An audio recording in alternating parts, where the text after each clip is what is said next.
Okay, that otherwise concludes for all these hills here. But that's not all of what I need to do. Okay, but like this, it just does not look natural at all. Who's ever heard of transparent centers for hills with opaque outlines? I don't think I've ever heard of such a thing. Yeah, except maybe in puppet shows, perhaps, from screwed up artwork that's got damage in it. But anyway, if you know what I mean. But notice how I'm using bucket fill and fill similar colors?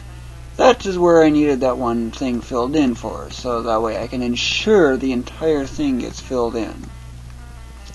Now I just gotta find it dark in here somewhere, just like that. It's easier if I do it that way instead of getting pixel precise or zooming in and zooming back out. Yeah, it's just easier that way. So now I just need to reference these, and that's where this particular thing comes in. Get the fog so I can increase the contrast even more. And another thing I want to note to check, let's see. 2,000 feet is nowhere near enough for the brown at the top from the rocks, so it's still all grass. That typically starts at 5,280 feet for their height. Anyway, these mountains are so short that that doesn't even happen. So, what am I after trying to do? Well, this is where I try to get the scenic approach. These odd colored ones, because they got the fog in here as well, the fog simulation, I need to move these in a way so that it makes kind of a scenic type approach or view. Let's see, I think I should move these left a little bit. Not a lot though, because I got this over here. Let's see, that's 20, I'll try 20 for now. And since I want to move it to the left, I go to the left side of the image. You remember this from how I do the clouds, right? Yep, and I get 20 pixels worth of that, copy it, paste it, make sure it's on the clipboard, clear the whole thing.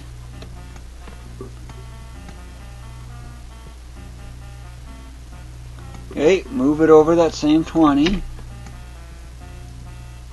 and then I copy that, paste it over there, so that's how the seamless looping comes in, and then I just look at the results. Am I satisfied? Still could use a lot more left.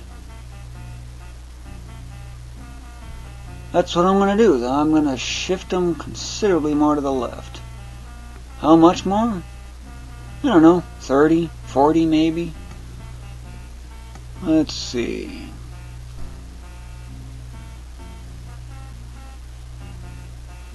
Okay, I'll try 35. And again, it's to the left, so I take from the left side of the image. I'll make it easier so you can see what I'm doing here. Because my 1920 by 1440 resolution, it's getting chopped down to 1024 by 768 for this video. So, copy that. Because I can't record real time at that kind of frame rate, because my system just can't keep up with it at all. Though it would be interesting for a 1920 by 1440 video. Okay, now let's look at that result, see what happens. Yeah, this is kind of masked quite a bit, so I might have to go a little bit to the right. Not too bad, but I want to make this a little more over to the right. Because one of the awesome scenic effects comes from having this matching effect aligned with this, along with other hills in the back too. Well, let's see, I should probably get them in. Kind of like that, except it can't really be done here too well. Nope. So I'll just reset that. And how many pixels do I want to go over? 10, I would probably say, maybe 5. These will move more. And since I want to move them to the right, I go to the right side of the image. And I want 5.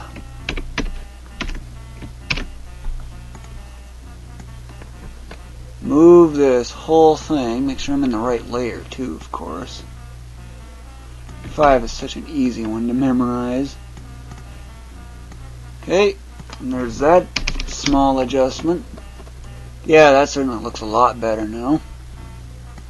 And it otherwise fits everything, so I guess I'll declare that one finished. The final step of the process, well, of course, get that up to back to normal, is duplicating this, renaming this layer Sim Fog. It's for simulated fog. Gotta fix that.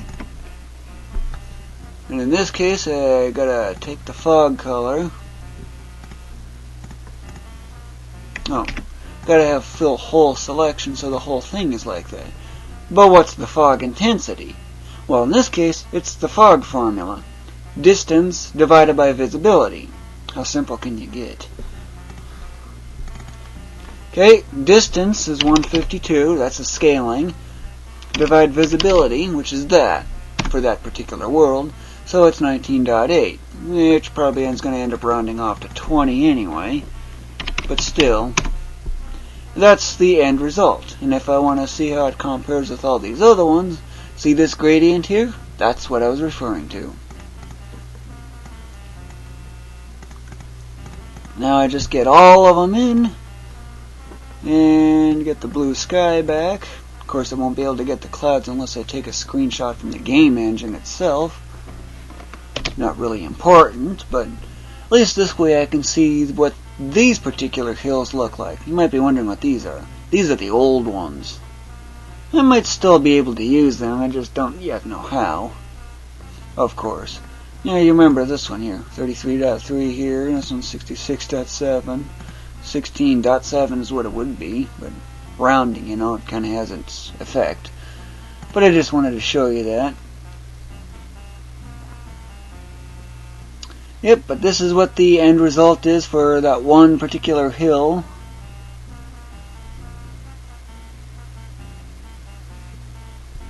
So, what do you think? Look good? Of course, I have yet to add on the houses, and there's still several more hills. Oh, yeah, wise to say frequently, don't forget that. So, I've done that one. That means I got 1, 2, 3, 4 to go. Normally, I'd actually count that in like a half a second, if that. So, the next one would be 96. Yes. In this case, I don't care about the positioning and the scaling. Whoops, I'm referencing the wrong one. So it'd be 256 that I'm referencing for the scaling. 256. These are 96. Okay, clear that, and it's otherwise off to starting the next set. Using otherwise the same procedure, although I probably could leave these ones out. Not really necessary, but still.